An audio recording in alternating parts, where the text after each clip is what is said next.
Right now, somewhere in the world, a grown adult, their body refuses to believe it.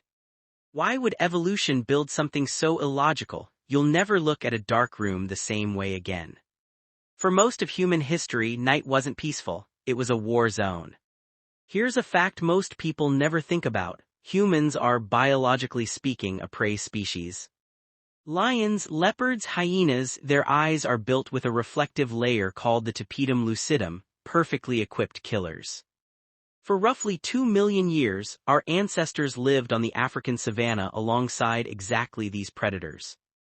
Anthropologists studying the fossil record, a normal part of the food chain, not the top of it, somewhere in the middle. Blind and vulnerable. Now here's the twist that changes everything. Your eyes, your primary defense system, were useless.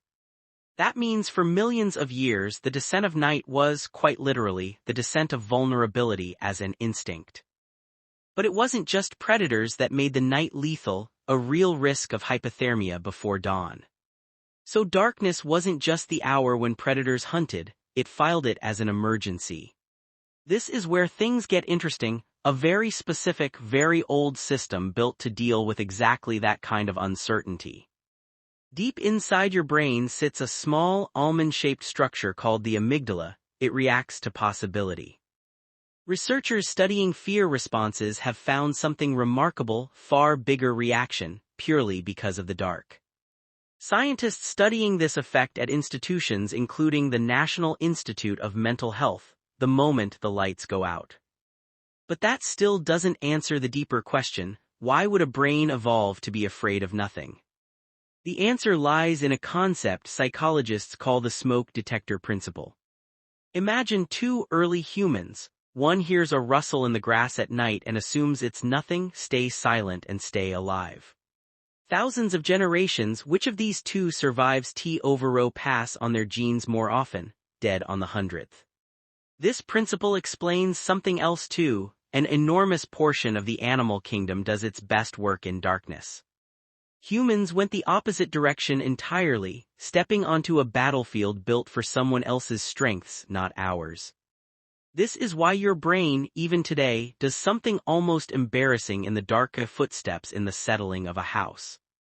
Psychologists call this pareidolia, a possible predator until proven otherwise, and proving otherwise requires light, the one thing you don't have.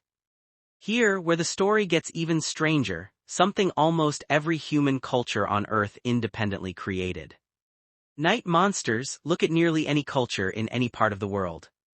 European folklore had its werewolves and witches who moved under moonlight. Japanese tradition speaks of yokai, spirits that emerge after dark. West African storytelling traditions describe night spirits that prey on those who wander after sunset. Indigenous cultures across the Americas held stories warning against traveling alone once the sun went down. Slavic folklore filled the night with domovoi and forest spirits. Even in the deserts of the Middle East, early Arabic folklore described the jinn as creatures most active and most dangerous between dusk and dawn. That's not a coincidence. That's a fossil, a psychological fossil left behind by millions of years of very real nighttime danger. And it wasn't only folklore. Entire legal systems were built around this same fear, couvre-feu, meaning cover fire. Officially, this was framed as fire safety, as if entire governments agreed that nothing good happens after the fires go out. And this brings us to something even more revealing, something that shows this fear isn't learned, it's built in from birth.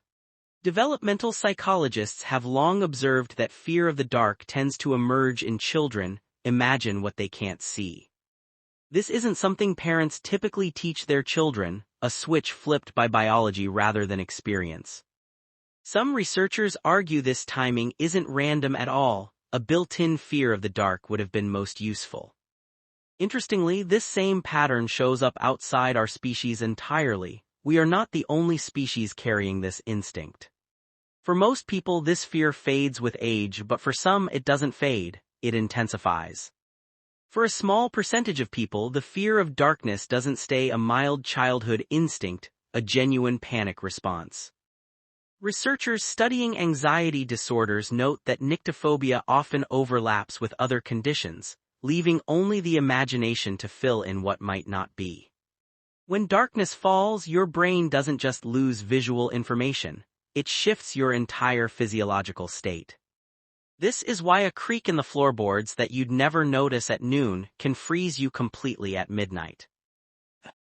There's a reason this feels almost unbearable in total silence. 2. They feel like blindness on a battlefield. And here's the detail that should genuinely unsettle you: assume danger until proven otherwise. Which brings us to the real revelation at the heart of all of this: most of the predators that created it have disappeared. Consider what that actually means. Every street lamp on every city block quietly negotiating with an instinct older than language itself. Every time you feel that flicker of unease walking down an unlit hallway, you're not experiencing weakness, you're experiencing inheritance. A message passed down silently through hundreds of thousands of generations, something you genuinely could not afford to trust. The lights we flip on so carelessly every evening are new. Why the world felt so much more dangerous the moment the sun went down. So the next time you find yourself hesitating at the edge of a dark room and made it through until morning,